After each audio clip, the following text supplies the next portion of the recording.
swear to God, I never expected to come out of prison and look at the rap game and really think like, actually the rap game is a bunch of bitches. I had a nice upbringing, wasn't the worst. Was living with my mom and my brother, you know. I grew up in Copenhagen and I got Ghanaian roots, you know what I mean? Shout out to Ghana, Accra, Akosombo, Achimpogo, you know. UK, I got a lot of family in UK, so like pretty much Ghana, UK, and Denmark, Copenhagen, that's my base. So I grew up in Copenhagen. I pretty much got everything I wanted. If I wanted new clothes and stuff, I got that. But you know, then you go into your teenage years, you know, you start testing the streets and shit. I grew up in the hood, what people would pretty much define as the hood in Copenhagen. And I was watching the older guys, they were running around doing a lot of different type shit like smoking weed and stealing bicycles and stealing scooters and cars and petty shit, but again, that's what you saw, you know, so you became motivated in that way. So I started running with different people in the neighborhood. I was never the type to really want to join a gang or the type to hang in groups. I was more my own person, but I always had my OG who kind of taught me the ways of the street. Like, you gotta watch this, you gotta watch that. I just wanted to be like the OGs in the hood and get money and be like Tony Montana, you know? That was my thing because I don't know why, but since a young age, I've always been, you know, kind of leaning to the crooked side, like fuck the police and shit, because even from a young age, I got harassed by the police. I was starting really getting deeper and deeper into the game and doing more and more different type of business. So I started doing robberies, which was kind of a big switch from the drug game to the robbery games. And I was like, I'm just gonna rob niggas, fuck it.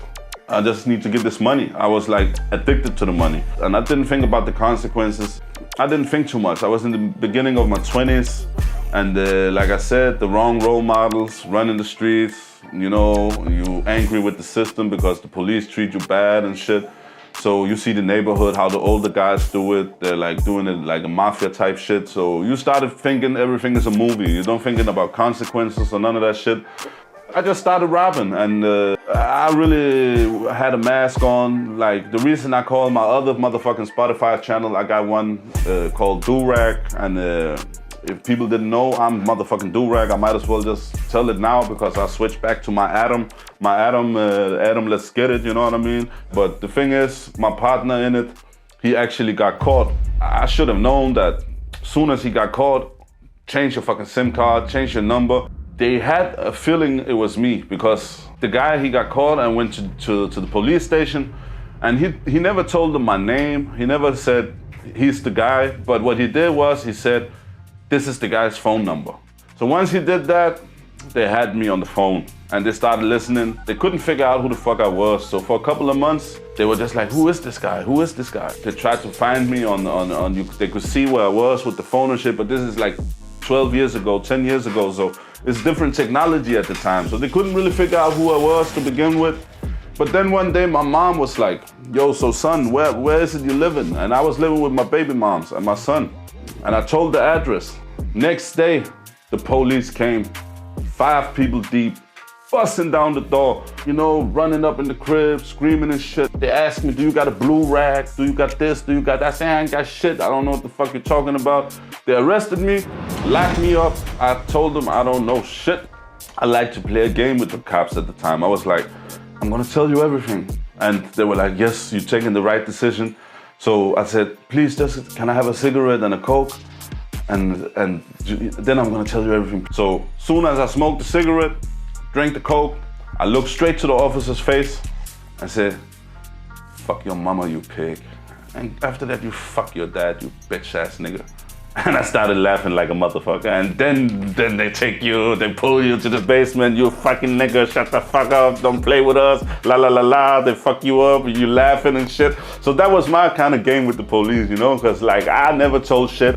I grew up in the neighborhood. I know the consequences of talking too much and snitching and shit. So you take responsibility for the shit you do. At least I had that inside me at the time. But they didn't have enough evidence on me because I used the do-rag on my face so nobody could see me. They had to release me again.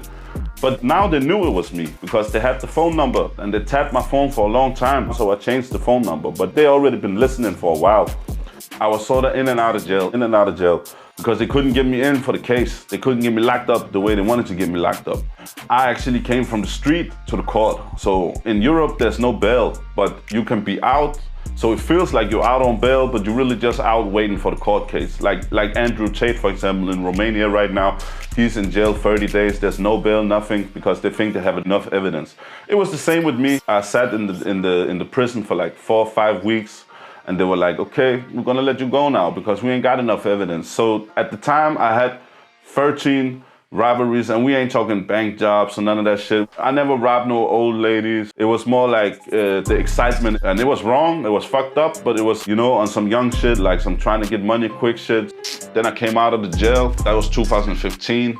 I started dropping bangers in Danish. Every hood was fucking with it. God damn it, nobody ever fucking talked about the police the way this dude is talking about them. I made a kind of Denmark's answer to NWA's Fuck the Police. I got that one, which is called Kolde Tider, you know what I mean? Like my main language in rapping always been English though, you know what I mean? First I just put it out because I came out from jail. I was like, is this really what's going on in the rap scene? They need some hardcore shit. Yo, Adam, let's get it. Flip 89 on that dope man do-rag shit, nigga. You know we've been in the motherfucking studio a couple of times. We've been grinding on the new album, $1 Million Flow. I'm the realest nigga with this rap shit. All these niggas is faking. And this all the motherfucking real shit. I've been in the game for a minute, but now it's time to really give the streets that motherfucking heat. It's that $1 Million Flow. You can hear if something is real or not, you know, so you'll be the motherfucking judge. All I know is this $1 million motherfucking flow. Check this shit out, nigga. Let's fucking get it. So I just started dropping shit from my heart. I was like, if people listening to it, they're listening. I didn't have no experience with the game, with streaming or none of that shit. I was fresh out the motherfucking box. Some younger rappers started saying, yo, OG, we fucking with your shit then. And people started opening their eyes. And I pretty much just been running with it ever since then, you know what I mean? Since 15, I just been dropping banger after banger, but I came out of prison and I was like, man, maybe I should choose a different road. But then again, I still had the streets in me, you know what I mean? But then I got my daughter. And she really changed everything. Like, I got a son, 12 years old too. I don't see my son today because of all the shit that happened in my past. I've been fighting to see him, but that's how the system is. So having kids, man, that shit was a real big blessing for me, and it changed me to the better and made me reflect on my past and say, you know what? I'm not gonna choose that road. I'm gonna choose the right road. It's a closed money machine, especially if you go to this part of the game, man, especially where I'm living. So if you look at my streams, my shit is all organic. Like probably 500,000 of my like 12, 13, 14 million streams is coming from playlisting from the streaming services. I'm hoping to get supported somehow, you know me, because they haven't been all fucked up. They have showed me some love, but I'm just meaning like the catalog is growing, the quality is growing. So now it's time to really put pressure on it. That's why I'm going this way I'm going now and going back to the roots. Just my shit from the heart, my ghetto shit, you know, that's the real shit. So I'm gonna drop bangers on people now, and that's from the experience of the story I just told you, you know. It's pretty much cooked down because of course I've been through a lot of shit in my life, but the vibe is just giving people that real shit.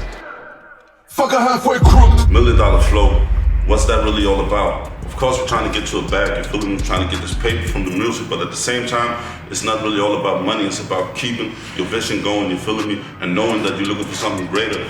And the neighborhood trying to motivate people to get this paper, you know? Let's get it, that's the motherfucking motivation. It's that $1 Million Flow. We got inspiration from a lot of different figures. Rest in peace, Nipsey Hussle, laid the blueprint for real niggas all across the world and shit. And Free Max B, he was my inspiration too. And like Tupac, Biggie, all that real shit, you know what I mean? Because we gotta represent for the real. You know what I'm saying? We're just keeping the grind going. Consistency, trying to get to the next level, you know what I'm saying? Gotta represent for the struggle. That's what you're gonna hear in the $1 Million Flow album. This is the hottest shit. Ain't none of these fake niggas can fuck with that $1 Million Flow. None of these fake niggas got rhymes like me. None of these fake niggas got bars like me. Nigga, I got bangers. I got for the hood, nigga. I got for the ladies. Nigga, whatever the fuck, if you're trapping, nigga, I got that shit, nigga. I got that shit like a fucking rock, nigga. You ain't gonna fuck with that shit. It's the $1 Million Flow, nigga. Let's get it, nigga. Niggas know what it is, nigga.